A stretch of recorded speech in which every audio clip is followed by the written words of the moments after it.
Welcome to SCP-140's discussion of the sun.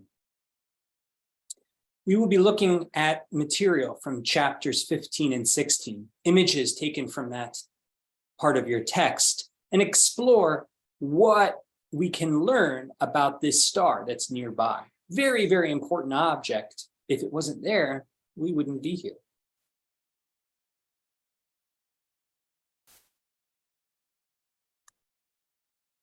So we'll start off with this image of the sun that might look pretty familiar to you. This is the view that we often get. We receive an enormous amount of energy from the sun. And by far and away, most of the energy that we use is derived from the energy received from the sun.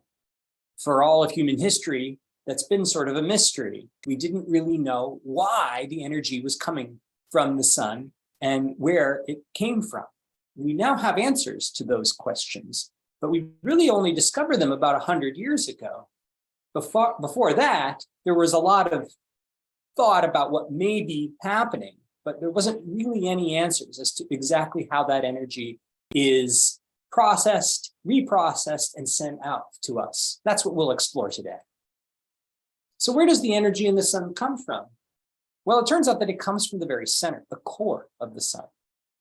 And at the core of the sun, some bizarre things are happening that don't happen in the normal everyday world. These are reactions called nuclear reactions, reactions that involve the very centers of atoms. Now, since we've discovered nuclear energy over the last 100 years, we've come to understand a little bit better how these reactions can occur and in what environments. And it turns out that the center of the sun is one of those environments. There are two main types of nuclear reactions that we know about as humans. There's fusion, which you can see on the left, which is when two small nuclei come together to form a larger nuclei and release some energy. And there's fission, which you see on the right, which is when a large nucleus breaks apart into two smaller nuclei, and you end up releasing energy that way. Both of these processes release energy, but they are tied to the size of the nucleus. A smaller nucleus will release energy when it fuses. A larger nucleus will release energy when it breaks apart. And there is a border when you can say which is a small and which is a large nucleus. And that border happens to be right at the atom iron. Remember that for later. It's going to come back and become important in a few lectures. So how does the sun get its energy? Well, this is the way it actually happens. It's a fusion process. Small nuclei, and the sun is made mostly of hydrogen. This was discovered about 130, 140 years ago by a famous astronomer, Celia Payne-Gaposchkin, who wrote a PhD dissertation that demonstrated conclusively that this was what the stars, and including our sun, were made out of. The simplest atom in the universe, hydrogen, 95% by number. This sort of surprised astronomers at the time, who thought that maybe it would be similar to the Earth's materials or maybe slightly different, but probably going to be the same kinds of atoms. But no, the sun is made out of very, very light atoms, all squashed together in a giant ball. At the very center, the electrons are stripped away from the nucleus, and you have these hydrogen protons, is what we would call them, that can collide together and fuse to form new nuclei. This is one such fusion process that happens in our sun, where two hydrogen fuse together to form a heavier form of hydrogen called deuterium. And in that process also are released smaller and bizarre particles called neutrinos and positrons.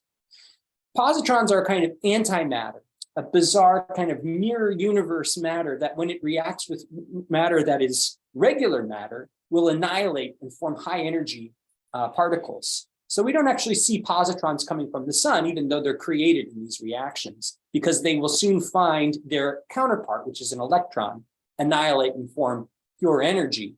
That's what we see coming from the sun. However, there's another tiny little particle called a neutrino, which is produced in this reaction. And we do see those coming from the sun. Neutrino detectors are gigantic underground laboratories that are able to see these very, very light and very unreactive particles that stream through us billions of times every second, going through the smallest sort of square centimeter of area everywhere on the planet. But they're so unreactive that we don't notice. You need gigantic detectors to see them. You can read more about that in your text. The energy that's released in this sort of reaction is contributing to a very hot and high temperature environment at the center of the sun. And we're going to see eventually that that energy will get out. But there's a few more steps that end up happening. You combine the deuterium, this is called 2H in this diagram here, with a hydrogen proton, and you form helium, as you can see here, and a very highly energetic light particle called a gamma ray. And then at the very end, these helium nuclei can combine to form something called a helium-4 nucleus. This is the end product of the reaction. All along the way, many, many forms of energy are being created at the center of our sun. So the center of the sun gets hotter, hotter, and hotter.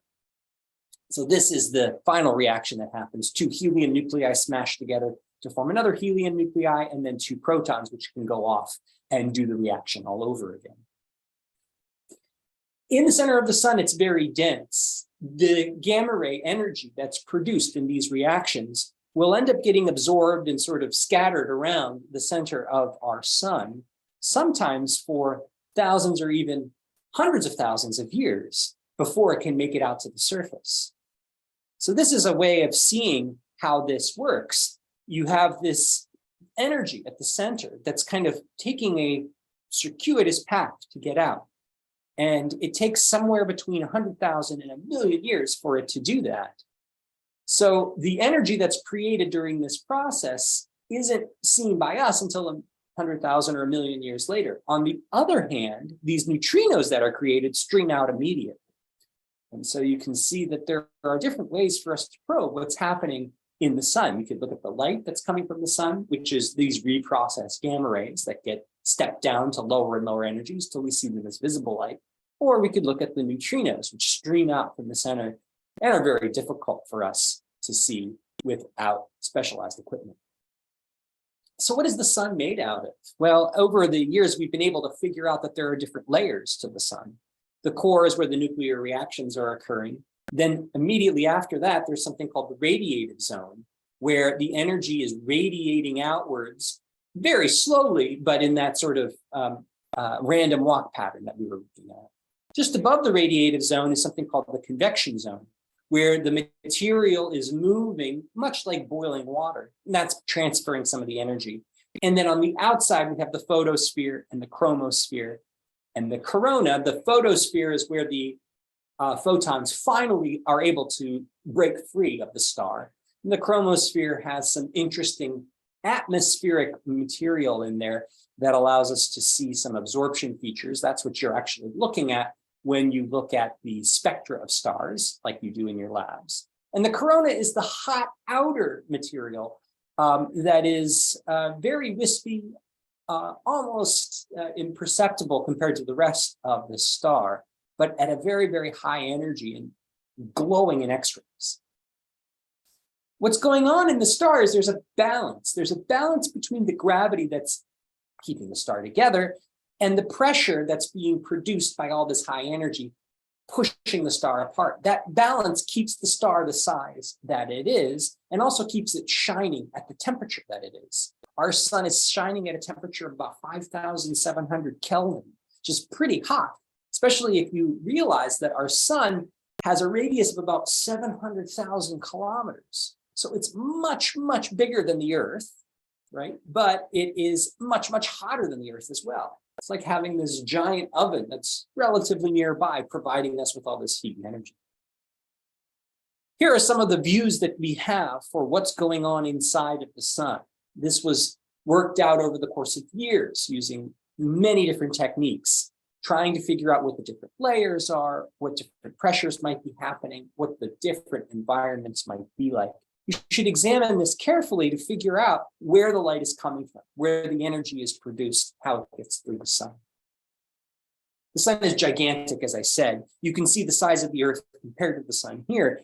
And when that energy finally gets out to the surface of the sun, or what we might think of as a surface, there's no real solid surface, but there's a strong transition between where the atoms are and where the vacuum of space is.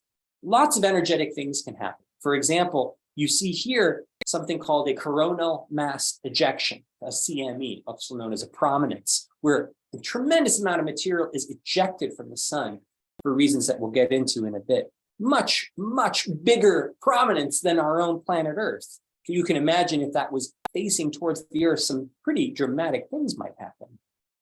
Those CMEs or prominences are associated with sunspots. Sunspots are things that most people know about. They were discovered by Galileo Galilei, who was the first person to point a telescope towards the sun, not looking at it with his own eyes, but using a projector to kind of see what was going on. And he noticed that the sun wasn't perfect. There were these spots on there. Now, these spots, it turns out, are associated with high amounts of magnetic activity. And also, if they get to be active enough, that's what forms these prominences. That's what forms these coronal mass ejections. They're much larger than the Earth, as you can see. This is a view of sunspots. There's a granulation pattern on the surface of the sun that we can see that's sort of related to that roiling, boiling convection layer right under that photosphere. But where you have a sunspot, you can see there's kind of this breakthrough that seems to be happening. And the material is lining up in a way that indicates that there are strong magnetic fields present there. And that's indeed what is causing sunspots. So here you can see different areas of the sun's atmosphere. The photosphere is the layer that we see when we take a picture of the sun with a regular camera. The chromosphere is the area that we can examine if we look at the absorption features in the sun.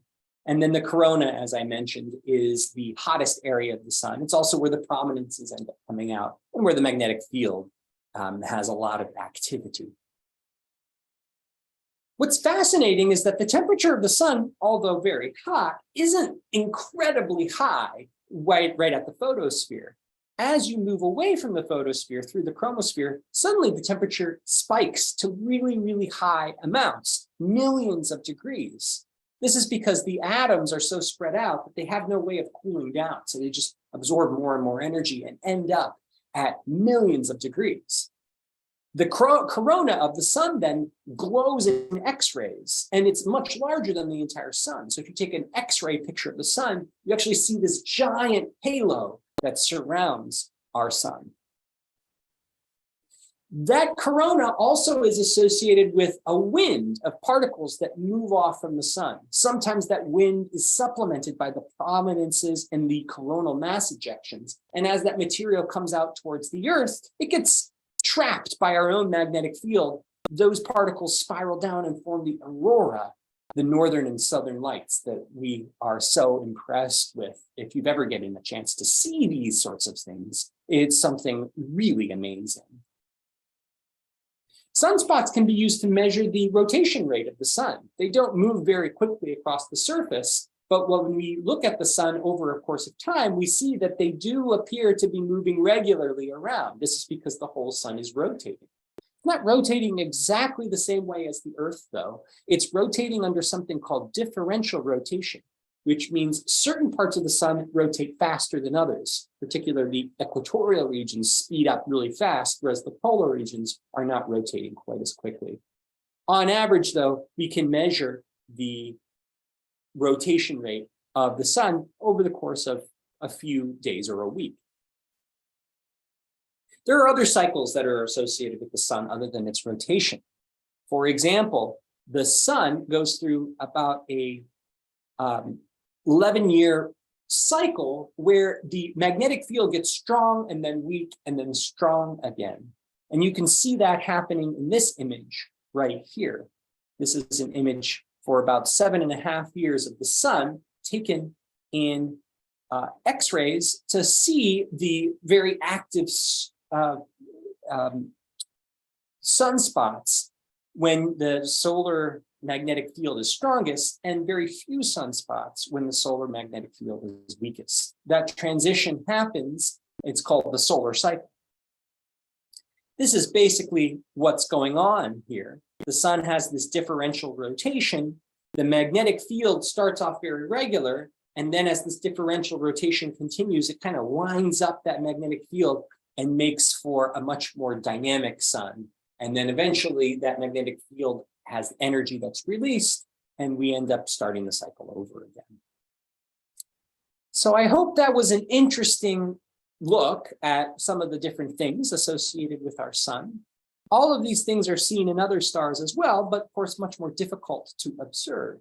Other stars are much, much farther away. But we will use the sun as a model to try to figure out what's going on in other stars. So I hope you enjoyed this brief look into our own star that we're living with, and you'll join me again to look at some of the other stars way out there in space.